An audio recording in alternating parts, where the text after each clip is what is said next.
hari imigambi mu project imwe ugomba gutanga ibintu bibiri ugakurikirana kimwe udakurikirana ikindi cyangwa ugakurikirana ikindi utakurikiranye cya kindi wagera ku mwanzuro gute uguha ibyo wifuzaga.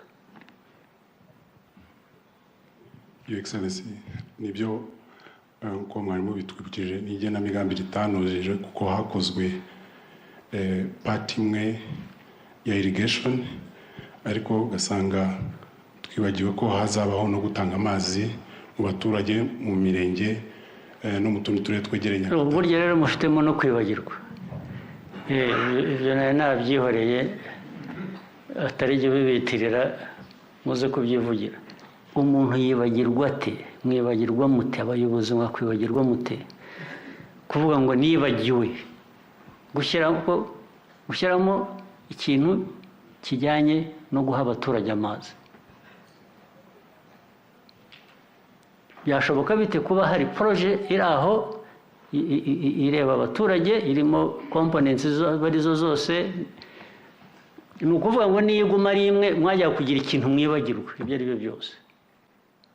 No muri irrigation bagomba kuba barasubiraga inyuma bakibagirwa equipment cyangwa amazi agomba habamo kwibagirwa. Icyo ni ngombwa. Urumva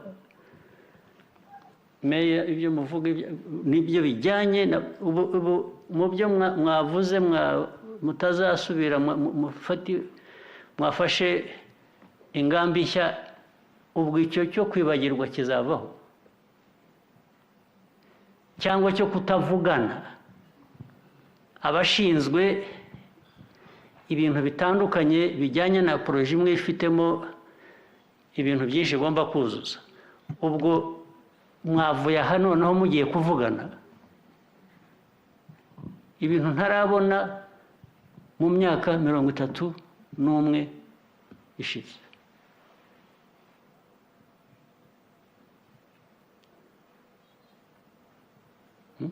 Komeza uvuge hanyuma mwibagiwe mute? Mwibagiwe projet mu by'ukuri, mwibagiwe projet mwagomba gukora, nicyo bivuze. Yego, kuko ibyo byari bagiranye bivuze ko n'ingengo y'imari bigendaho itari yatekerejweho, bisaba rero ko twongera guteganya ahiva.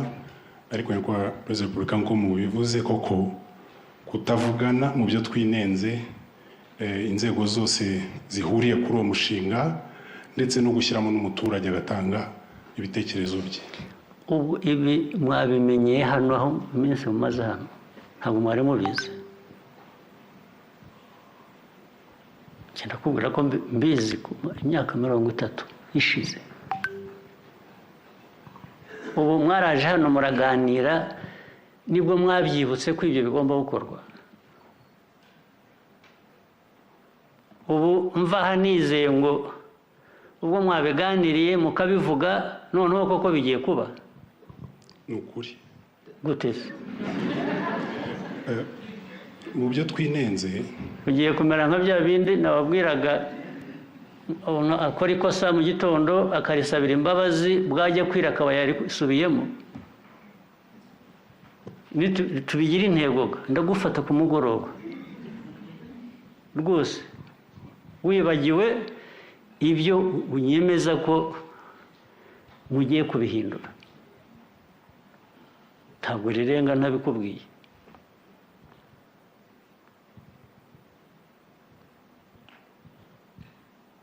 Ntabwo riri burenge kuri buri muntu wese wicaye hano imbere yanjye.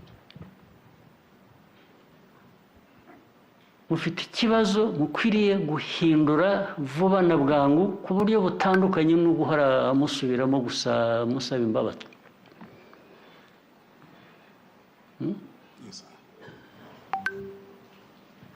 Ikibazo mufite ni iki?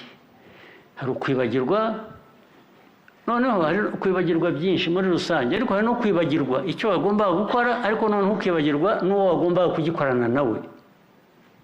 Ntushobora kugira ikintu ugeraho na busa.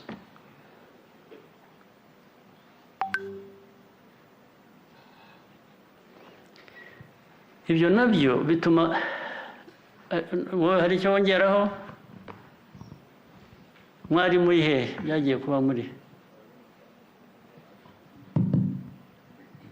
mwakoze Your Excellency mu by'ukuri biragoye kugira icyo ndenzaho nta makosa twakoze ariko gerageza umpe niba usobanuro buke buvuga ngo twakoze ayo makosa bitewe n'iyi mpamvu.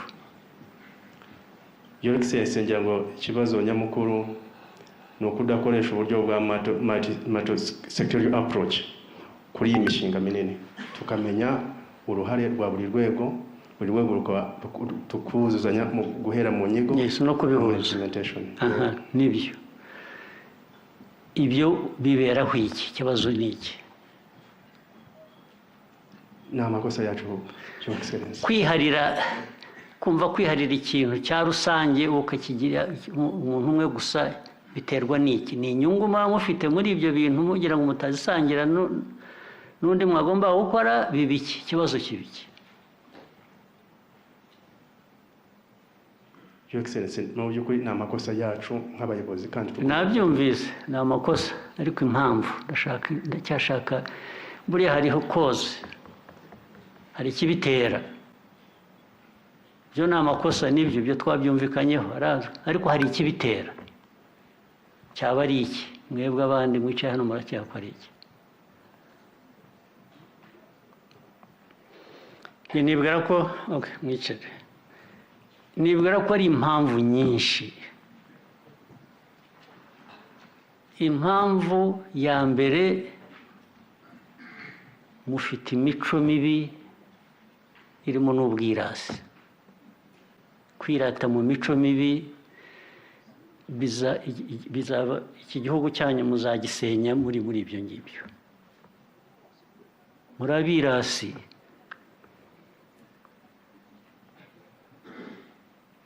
kandi mwiratana ubusa niba hari icyo mwari mufite ngo uriratana icyo ufite wenda najya kubyumva ariko mufite iki mwiratana mugira iki abicaye inyuma hariya mumbwire mwiratana ibiki mufite ibiki natwe ngo tubirebe tumenye wenda ni mwebwe mbaza inyuma hariya mumbwire nawe ushaka kugira icyo avuga iryo zina ry'ubwirasi mwaryemeye ni ukuri bashaka gutahana ariko noneho muvuze ngira ngo namenye wenda ko bigiye kubavamo mwiratana iki abayobozi muri hano mwiratana iki n'aya makosa musubiramo buri munsi mwebwe muganira babiri muhaguruke mumbwire icyo mwiratana mwebwe babiri madamu n'undi muhaguruke mwiratana iki mugira iki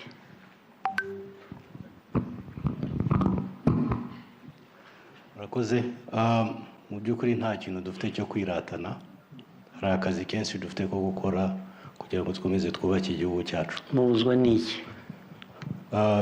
ibyo dukeneye byose turabifite ni ugukorana tugakorera hamwe dufite mubuzwa n'iki rero ibyo mvuga niba atari icyo navugaga cya mbere cy'imico mibi n'ubwirasi mwabuzwa n'iki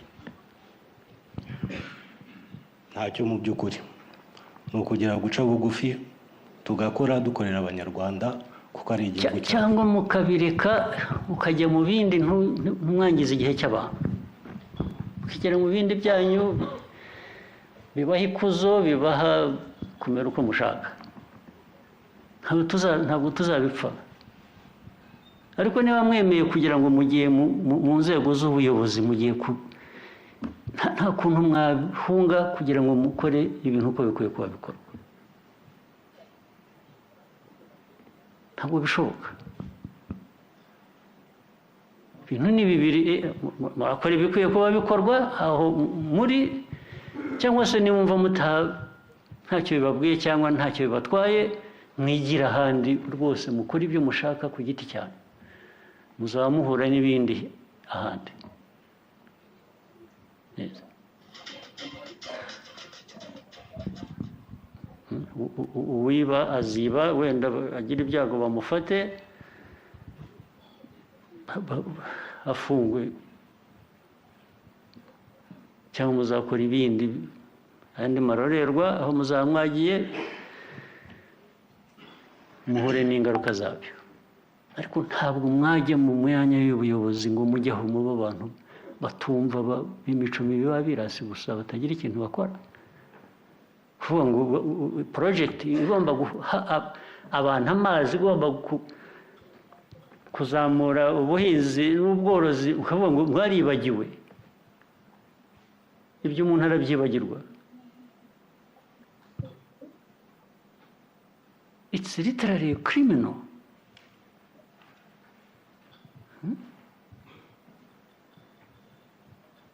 Ukibagirwa.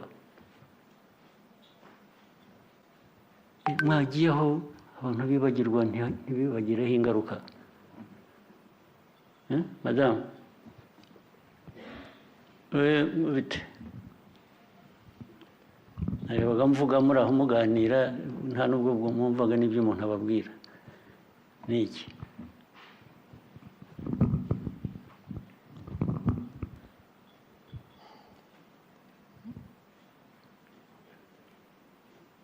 Ntabwo nyumva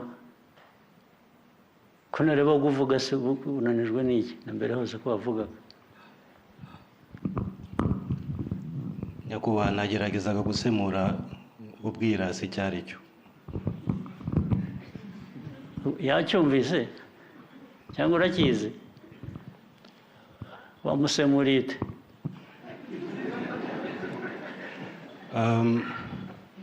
I explained it as a lack of humility, and in French, nakoresheje orgueil.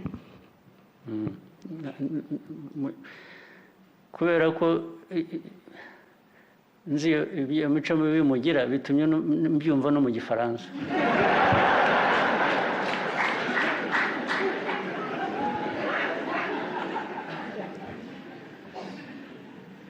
Yabyumvise rero. Okay. Mwicare. Ariko nimumbwire rwose ubu ni ibintu ubu bahora butyo buri kintu cyose mubaheye. Hari ubwirasi, hari imico mibi, ariko noneho hari no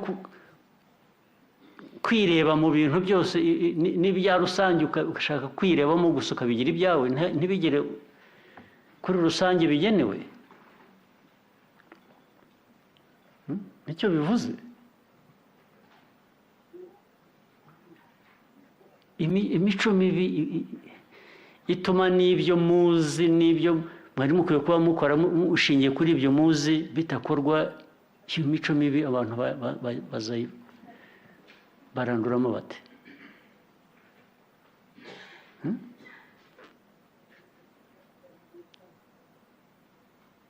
Byabavamo gute? Umuraha muri abayobozi b'Abanyarwanda, u Rwanda rubatezeho, muri aho mwikorera ibyo mushaka gusa uko mubishatse.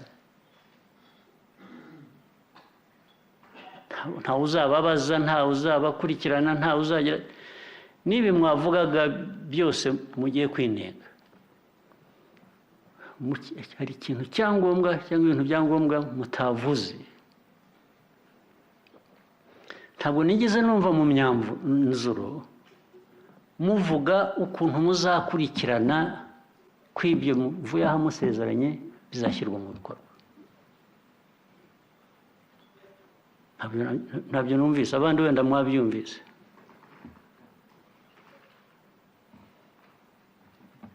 Muzabikurikirana mute? Ubu ni benefit of the doubt. Mugiye kuva aha gusa buri wese yizeye undi ko indirimbo mwaririmbye y'ukuntu ibi byose mwavuze mugiye bihindura mukaba bashya mukabikora nabyumvaga nk'indirimbo yewe indirimbo uhora wumva isubirwamo ariko hari hakwiye kuba hariho n'umwanzuro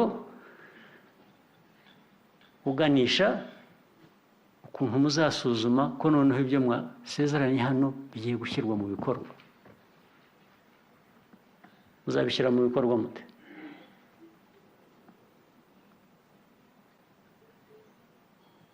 ntumbwireka Minister Local Government ubu bizashyirwa mu bikorwa gute ntabyumvise ibindi byo biroroshye kuvuga twisuzumye twagize dutya ntabyumvise uko ibintu bizasuzumwa ko byagiye mu bikorwa na accountability kubibazwa byo mwabaye silent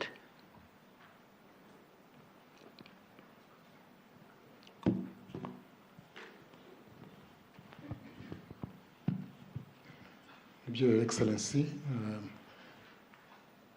twemeranije yuko tuzajya twongera igihe tugahura gusa guhura mbere yo guhura mukwiriye kuba hagomba kuba casualties sinzi iyo umuntu ari ku rugamba hari abaraswa bakagira inkovu turashaka inkovu noneho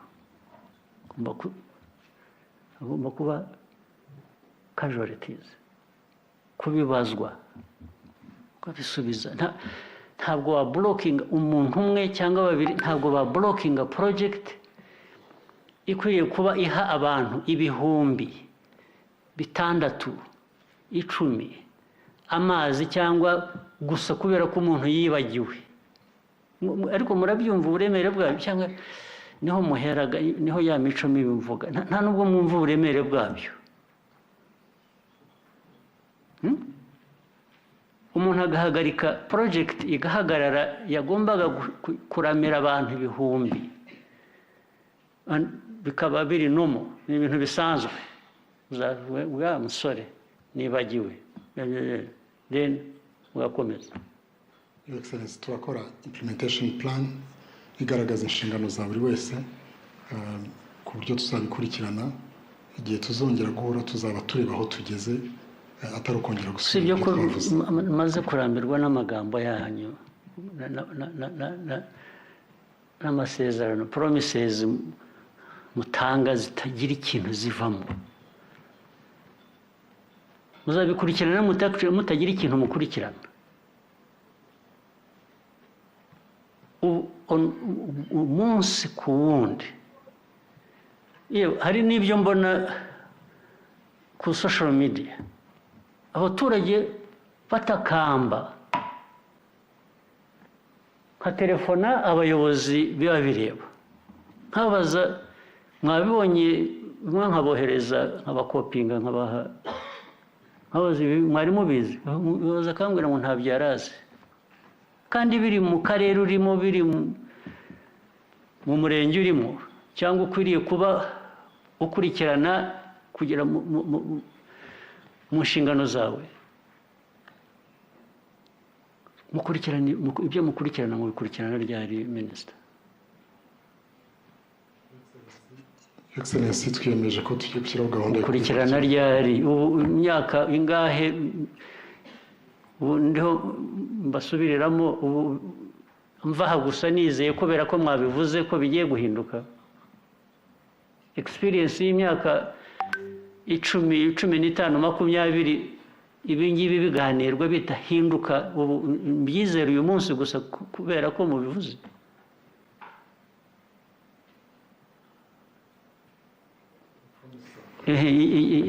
hanyuma bakurikiranwa gute bisanzwe umuntu atujuje ibyo akwiye kubakora bigenda gute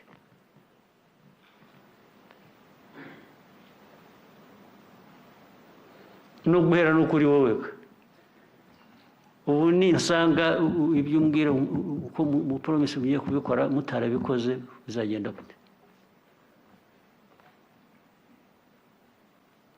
kwiye gushyiraho measures zikurikirana abantu ariko ibyo nabyo ntimuzabishyiraho kubera ko muri ya mico mibi mugira.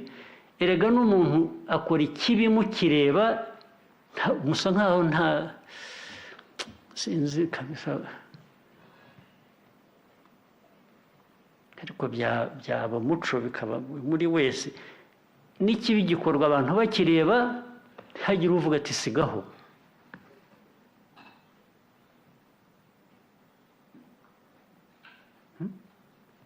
ntawe utinyuka kubwira umuntu ukora ikibi ati sigaho.